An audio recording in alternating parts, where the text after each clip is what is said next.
All right, we've read the book for the motivation. Miss Nelson is missing. Now we'll move on to the procedures. And prior to beginning the activity, the teacher will review anchor chart made last week about characteristic traits. Again, I like using these anchor charts. They're real nice to help the visual aid to the students. And what we have here is character traits.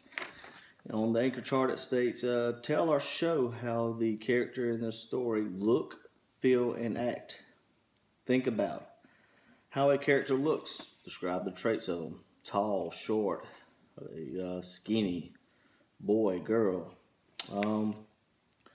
What a character says or thinks. What a character does. And how a character feels. Do they feel scared? Do they feel nervous? Are they mean? Are they nice? So here's some characteristic traits.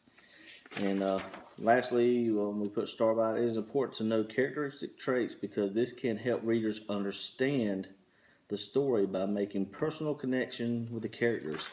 So we get a better sense of what the story is if we understand the traits of the character. Next, we'll move into a worksheet here, and it's a characteristic worksheet. And what we'll be doing is Miss Viola Swamp is what we're doing. Basically what we have here is the character. Put the name of the character in the head, and then different sections here we have different things, such as what does the character look like? What would you do if you were the character? What thing does the character do? Miss Viola Swamp was very mean. She's very loud. Do you like the character? Why not? Well, most of us don't like mean people, so no, most of us shouldn't like Miss Swamp. Something important about the character. What's important about that character that's related to the story? So that's the worksheet they'll be working on throughout the class and all. And they'll be going back, and the students will look within the book to identify traits based off the text to put in this worksheet. So that'll be the procedures in the lesson we'll do today.